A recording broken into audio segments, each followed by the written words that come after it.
Well, it's good morning. I think it's a Thursday, November 5th. And nobody's here, of course. It's very early. And it's a nice day. It's like 45 degrees. It hasn't rained in 3 or 4 days, which is always sweet and pleasant.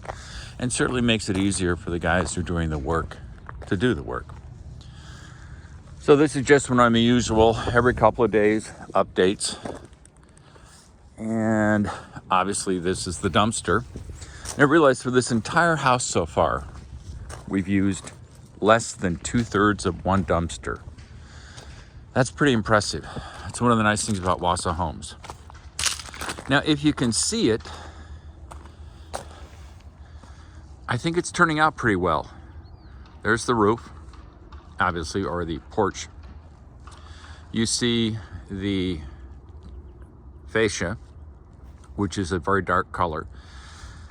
And then you can see sort of a lighter slate gray here with these shingles. They're called Perfection. I have no idea why they're called Perfection. But the colors look like they're working out pretty well. And I'm glad, because I've been making decisions about colors pretty much on my own and then presenting them to friends to say, what do you think? And I think we've been vindicated. I think it looks good. Now, clearly there's a ways to go. House isn't done.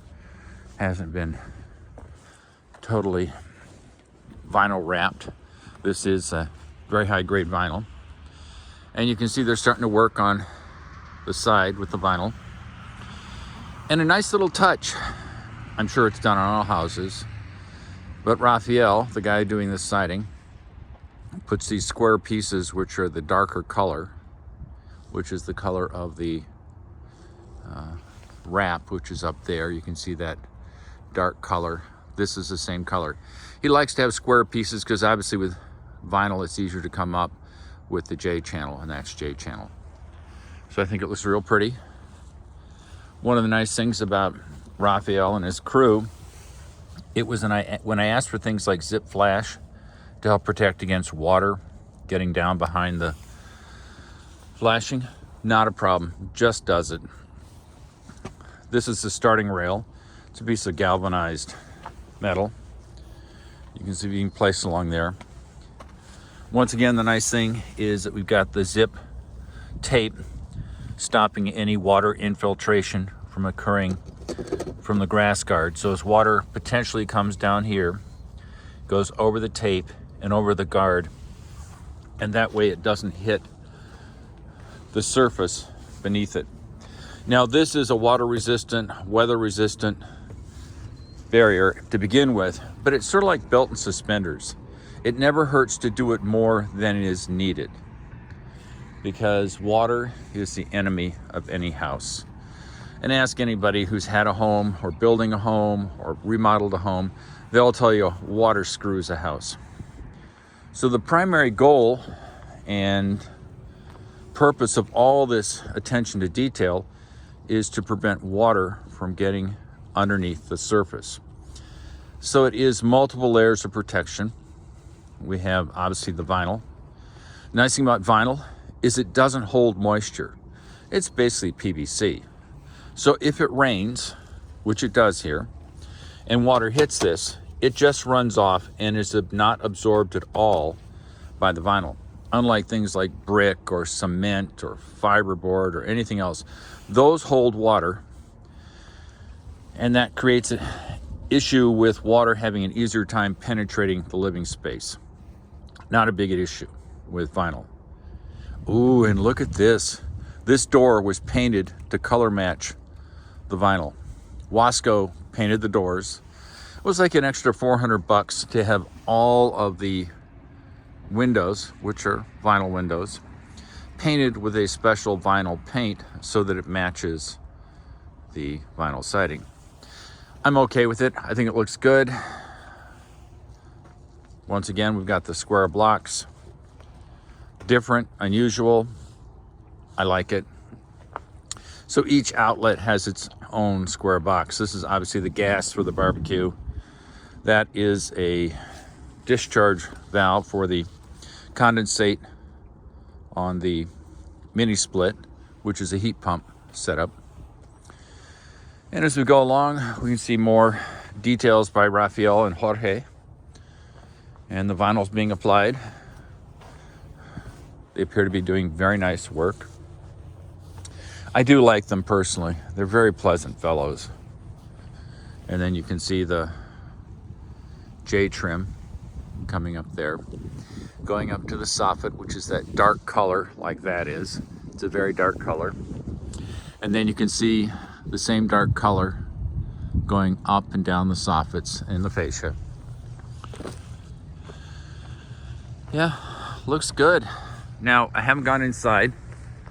I've just been walking around the outside. It's always nice, like I've said before, many times before, to have a visual record of the house build. Because there may be questions in the months, days, years to come, and having a visual record allows me or anyone else to go, hey, that's what we were doing. So we're going in the back door here. This is east. The sun's coming up. We're going into the back door of the garage. Ooh, it's dark in here. Oh, they put a door on the well. This is where the tank goes for the reservoir. It's one big room. That's just the way it is. There will be a storage tank, a water storage tank for pressure. So when the pump from the well pumps into the tank, these are the pipes that will, one, bring the water and then deliver it. Looking good. Garage is looking good. I can't really see that anything's been done. We have placed the boxes for the outlets. Now, apparently there is no code requirement for garage outlets. There is for a living space. It's every 6 feet from an opening or every 12 feet from each one. But Matt and Mitch and Lee are putting outlets every 12 feet. It makes sense. It's a garage. Sometimes you want lights, etc. Looking good. I actually have 2 grounding rods. One there and one here. And apparently that Matt just likes to do it. I have no problem with that. We have the box for the meter. And then we have the automatic transfer switch for any potential future generator. If power goes out, it's nice to have a way of generating your own power. Because it does get really cold in the Midwest. And it's a terrible thing to have natural gas heaters, in-floor heating. And then suddenly after 2 or 3 days, because you have no power, everything started to get colder and colder, because this floor with its in-floor heating is like a flywheel. It takes a while to spin up and it takes a while to slow down. So if you're able to provide minimal power, kilowatt, 2 kilowatts, even less than that, you can actually run the heaters, which will provide continuous warmth for the interior of the house. In the middle of January, when it's colder than, it can get down to minus 30 degrees. And with a wind chill, minus 50 is nothing. That's unusual, but it does happen. So you can see all the wiring being done. The outlets. There's going to be a credenza here. Once again, another credenza here. This is the picture wall. At least that's the idea. We have TV going here. Mini split there. Windows facing south. And it is kind of nice to be here when no one else is around. It's quiet. Sort of get a sense of what the space will be like to live in. And even in the morning, with its south-facing windows, there'll still be this nice, gentle light. Some people are slow to wake up. They need their cup of coffee. They don't want the lights on. So if you get up, you're hanging out in the kitchen. This is the kitchen peninsula, dining room, living room. You have this nice, diffuse, indirect light, which will be nice. And realize that it will be warm in here someday. In a couple of months, it'll actually be toasty in here. That is the wall for the master bath. It was funny yesterday. This gas line is here in case in the future someone says, geez, I wish I had a gas stove. And the electrician thought it meant that we weren't doing an electric. I'm doing an induction cooktop, which is just really cool and efficient. Well, actually really hot. And the nice thing is because it's induction, it's very efficient, and it doesn't produce any combustion fumes.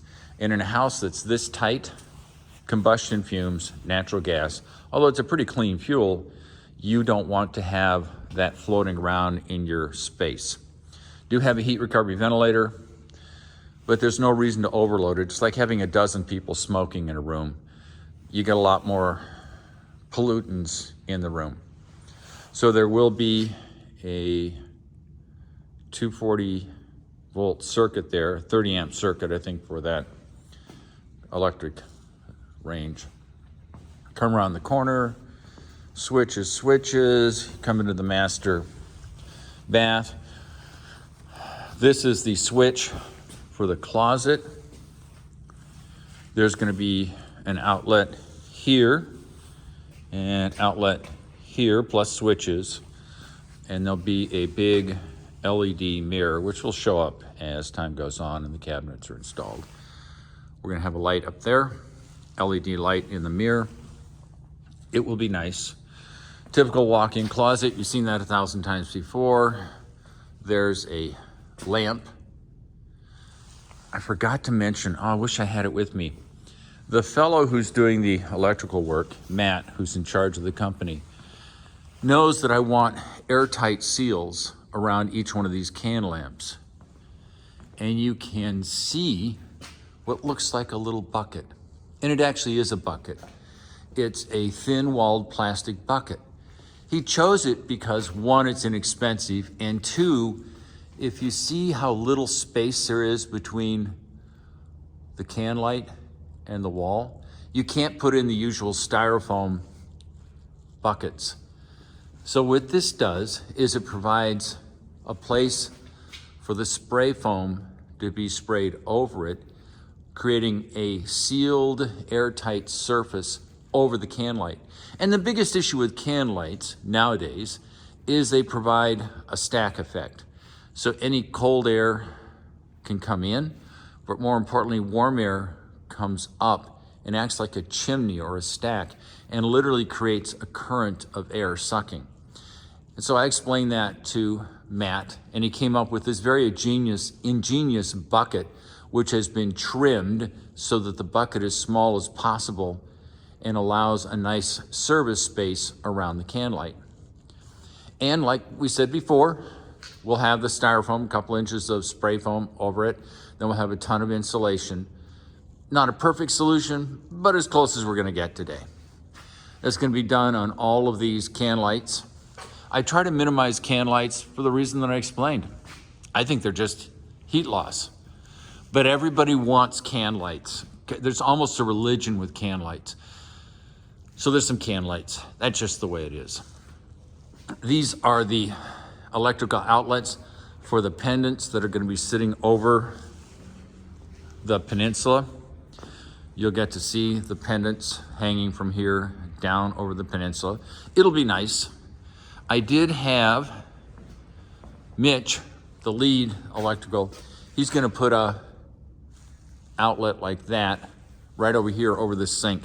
I think sink need their own light. There's some disagreement on that, but it's easier to put it in than it is to not put it in, then regret it, and then put it in, because that's not gonna go well. So we're coming through. Toilet, obviously, there's electrical power there because this is obviously a heated toilet. It's got a bidet and all that cool stuff, or hot stuff. We're coming into the master suite, master bedroom. Nothing really new here. Electrical outlets. You come in, turn on the switch. You're gonna have LED lighting in here. We plan to put it right along here because that way the light shines down on the clothes and all the stuff here, as opposed to putting the light up there, which means you get to create shadows. Now, obviously, if you're walking in front of the LED lights, there's gonna be shadows, but there'll be sufficient light on either side of your body that it shouldn't be an issue. I'm sure the other way it would have worked fine too. Oh, we had Kevin working on the doors yesterday. Kevin is one of the finish carpenters. And what he did is he centered this door frame for the door in the tornado room. And we've got that because we're obviously gonna have two doors, one that opens out that looks like a regular interior door. So as someone walks down the hallway, it looks just like an interior door. And then after you open the interior door, there's gonna be a security door. Oh boy, that's dark in there. And the switch will be over here. There'll also be a plug. For some reason you're in a tornado and you have to be in the tornado room. You have power to power your phone. Walking into the second bedroom, nothing remarkable, same old stuff. We're walking into the closet, same idea. We're gonna put the lights up here because they're gonna shine this way down on all the shelves and clothing. And this is the mechanical room. Oh, I see Jorge and Raphael are here. Nothing new in here. So I'm coming up to, God, this is 16 minutes long. I can't believe how long I talk. But you know, it's nice to make a record of what's going on. So if there's a question later on, someone can say, what did it look like? And on what date? And all this other stuff. So I'm happy. What can I say? We're gonna have the IT closet there, all the computers and stuff. Life is good. I'm gonna cut this video short now, or end it. So I will talk to you later. I hope you're having a wonderful day. Love you all. Bye.